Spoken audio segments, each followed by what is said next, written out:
All right, Cisco, time for part number 3 for you.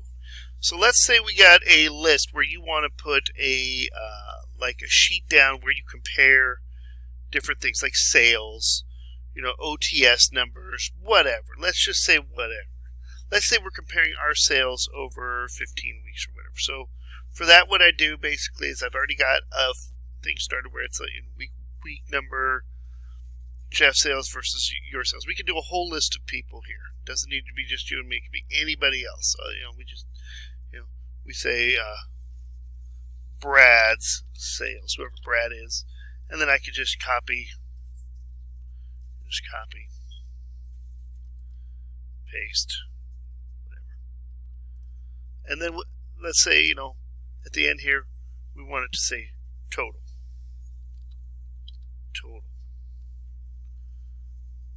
And then we're going to make this number equal to, like we did earlier, this number, colon, this number. Boom. So whatever we plug in these boxes here, it's going to add up here. And I can just copy this formula and paste it here, and paste it here. And the good news is, this formula is for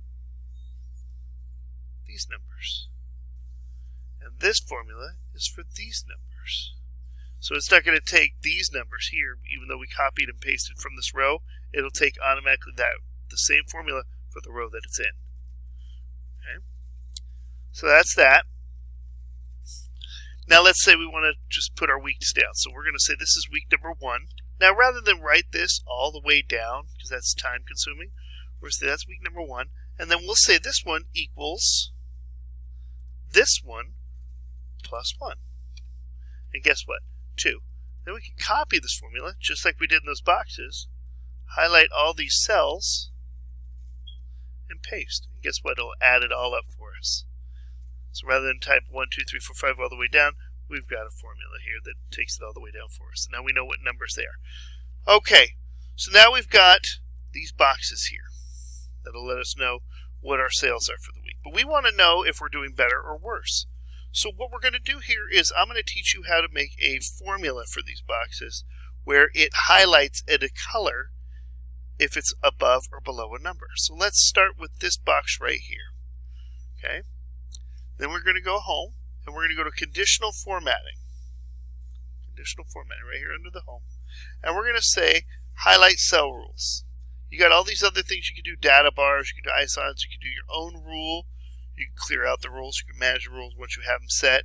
But this is the easiest part of it right here. Okay, so let's say we're going to highlight the cell if it's greater than a certain number, if it's less than a certain number, it's between, equal to, text that contains, if there's text in there that contains, you can say if it contains the word and, it's going to highlight it for you. A date, duplicate values, it'll highlight duplicate values. But let's say for our sales thing, if it's greater than,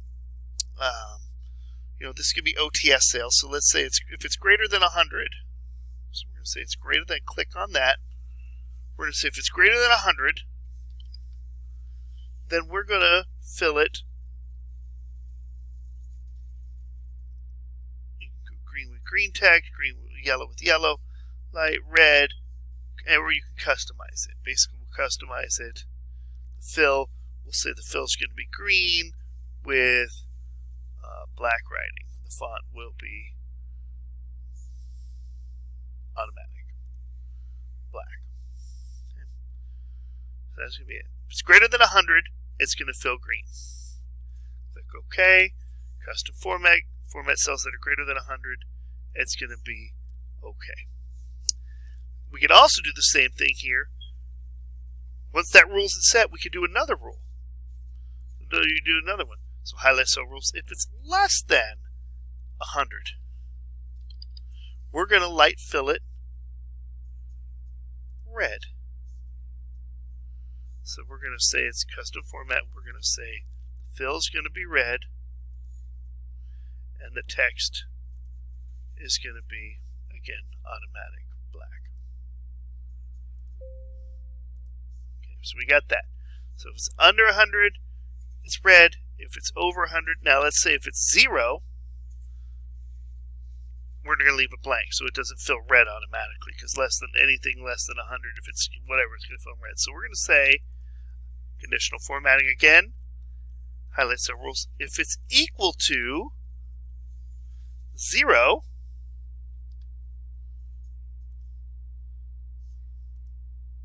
we're going to say no color. Boom, no color. It's equal to 0. And then let's say, since it's above or below, if it's equal to 100, so again, home, conditional formatting,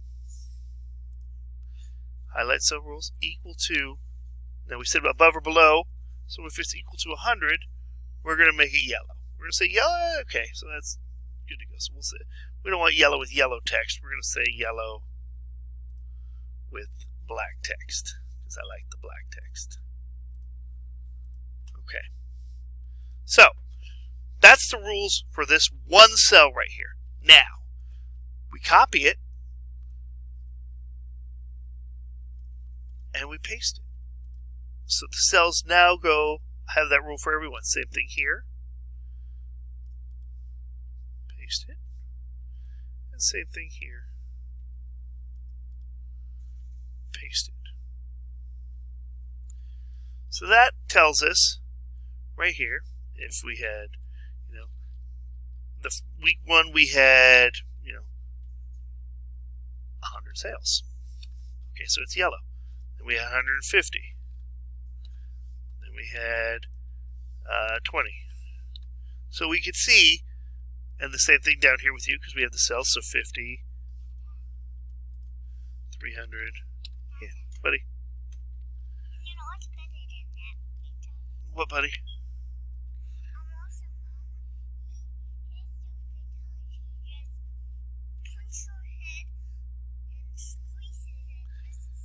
Can I finish this, buddy? And then he just makes you explode. That's crazy. I'll have to watch that in a minute. Let me finish this, okay, dude? Love you. So that we can do all of this. And the good news is also it should be giving us a total here. Oh, yeah. I forgot to write sum.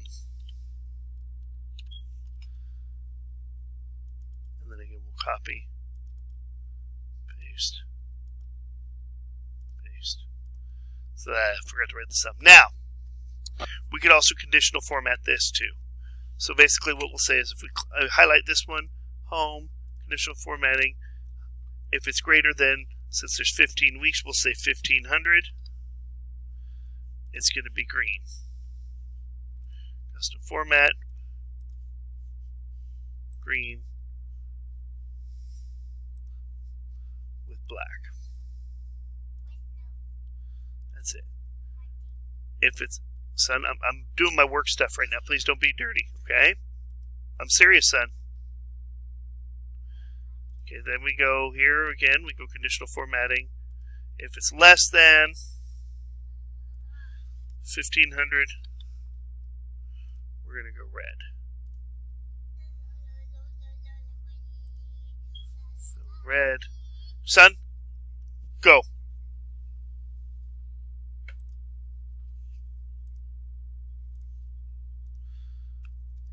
And then, if it equals 1500, home, conditional formatting, equal to 1500,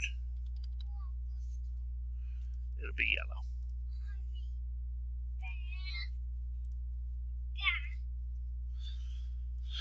So that's formatting. Then we can click it, copy, and then paste, and then paste.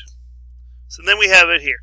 Now let's say, rather than going back and forth, or whatever, we want to be able to see this in our names. So what we're going to do here is we're going to highlight the entire column. Then we're going to go to View here. Once we go to View, we're going to go to Freeze Panes.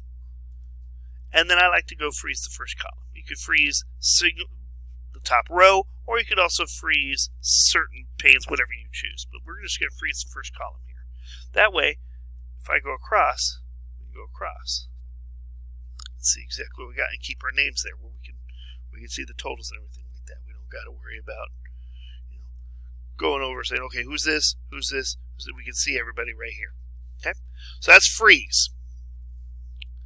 So let's say 30. Let's say 400. Let's say 1,000. So once we hit that, oh, there we go. We're above what we're supposed to be. So that's that. That's freezing the panes. That's doing all that. Okay, so let's protect the cell now. Let's talk about protection here. We want to make sure that nobody can do anything in these cells, these off cells. They don't want to accidentally go, oh no, whoops. Or, they accidentally go over here. They accidentally go over here and, oops, I deleted the formula on accident. Oh, oops. So, we don't want that to happen.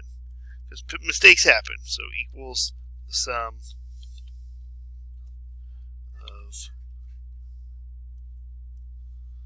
this one, colon, this one. Okay. Next lesson, we're going to talk about how to protect the cells.